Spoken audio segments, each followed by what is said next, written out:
नमस्कार, मैं आपकी हिंदी अध्यापिका एक बार फिर आप सबके सामने उपस्थित हूँ।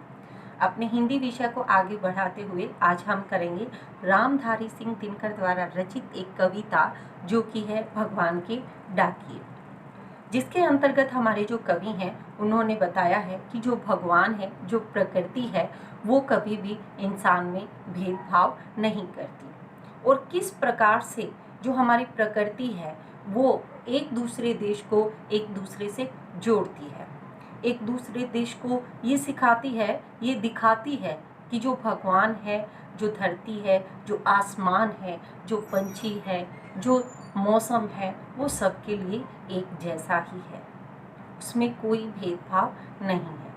तो चलिए आज हम भी भगवान के डाके की जो कविता है उसके बारे में जानते हैं। तो प्यारे बच्चों, आप लोग जानते होंगे डाकिया कौन है। डाकिया कौन होता है? जो हमारे संदेशों का वो एक जगह से दूसरी जगह तक पहुंचाता है, उसको क्या कहते हैं? डाकिए। लेकिन भगवान के डाकिए कौन है? पक्षी, बादल, यानी जो प्रकृति है वो कौन है? भगवान के डाकिए। क्योंकि पक्षी और बादल क्या करते हैं? एक देश का जो संदेशा है, प्यार प्रेम का जो संदेशा है, वो दूसरे देश तक पहुंचाते हैं। तो चलिए कविता आरंभ करते हैं। पक्षी और बादल ये भगवान के डाकिए हैं। अभी अभी बताया है मैंने कि पक्षी और बादल क्या हैं? भगवान के डाकिए हैं। जो प्रकृति है किसी भी देश की, वो किसकी है? भगवान के डाकिए। क्यों? क्योंकि वो एक देश के प्यार प्रेम को दूसरे देश तक पहुंचाती है, जो एक महादेश से दूसरे महादेश को जाते हैं।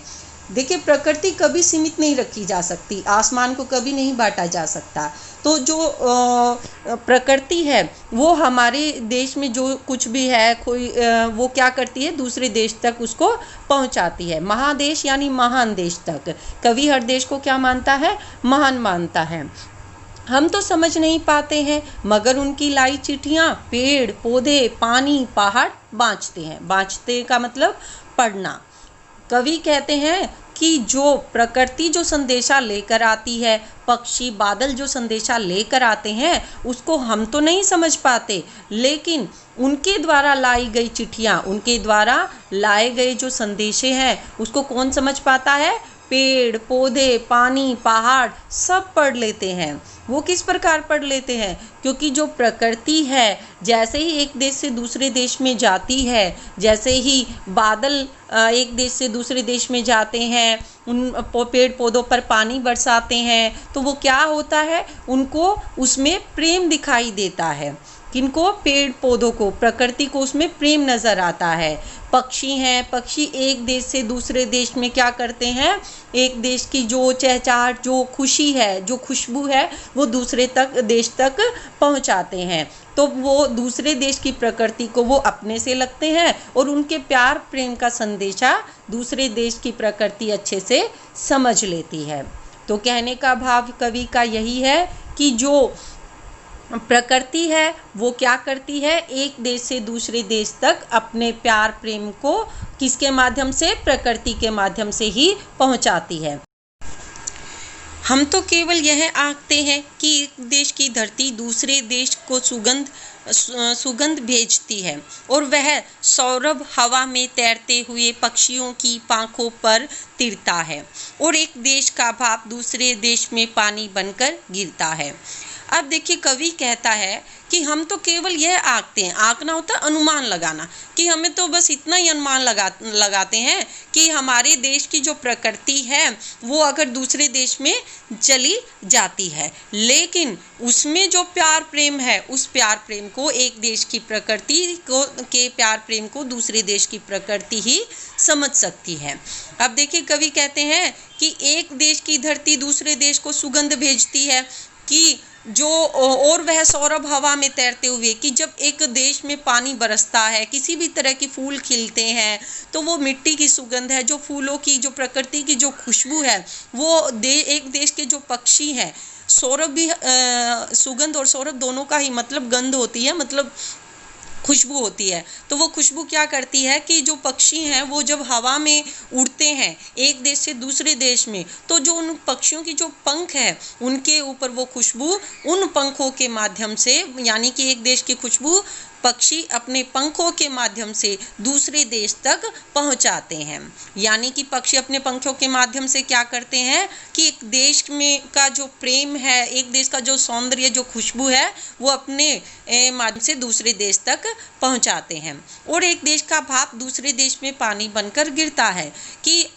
अगर कहीं भी कहीं भी पानी है, पानी का स्रोत है, उससे जो पानी है वो भाप बनता है। एक प्रक्रिया होती है बादल के बनने की, पानी के बरसने की, आप लोग अच्छे से जानते होंगे। तो कवि कहता है कि हमें तो सिर्फ इतना ही पता है कि जो एक देश में जो पानी का जो भाप बनता है वो ज़रूरी नहीं कि बादल बनकर उसी देश में बरसता है, बल्कि वो बादल क्या करता है, दूसरे देश में जाकर भी पानी बनकर गिर जाता है। लेकिन वो क्यों गिर रहा है? क्योंकि वो अपने एक देश का जो प्रेम है, प्यार है, वो दूसरे देश तक पहुंचाने का एक माध्यम है। तो कवि का कहने का भाव ये है कि जो प्रकृति है वो सारे विश्व को एक सूत्र में बांधे रखना चाहती है। भगवान है वो कभी भी क्या नहीं करते, कभी भी भेदभाव नहीं करते। प्रकृति को बांटने में भगवान ने कोई भेदभाव नहीं किया है। वही चांद, वही सूरज सभी को प्रकाशमय करते हैं। और उसी प्रकार से जो आकाश है, जो आसमान है, उसको भी जो मनुष्य है वो नहीं बांट पाया। बेशक भगवान को बांट दिया होगा, बेशक मंदिर मस्जिद बना दिए होंगे, लेकिन जो प्रकृति है वो बिना भेदभाव के इंसानों में के साथ बंधी हुई है। वो किसी भी देश में भेदभाव नहीं करती, जिस प्रकार से भगवान भी किसी भी देश या देशवासी में भेदभाव नहीं करते। तो इस प्रकार से हमें इस कविता से क्या संदेश मिलता है? इस कविता से यही संदेश मिलता है कि प्रत्येक इंसान को भी प्रकृति के जैसा ही होना चाहिए। हमें किसी के प्रति द्वेष या भेदभाव अपने मन में नहीं रखना चाहिए। जिस प्रकार से प्रकृति अपने आप को सौंपते समय अपने आप को किसी के लिए बनाती है, तो वो भेदभाव नहीं रखती। और कविता का उद्देश्य क्या है? कविता का उद्देश्य यही है कि जो कवि है वो बताना चाहते हैं कि जो प्रकृति है वो आपस में एक दूसरे से किसी से भेदभाव नहीं रखती। धन्यवाद।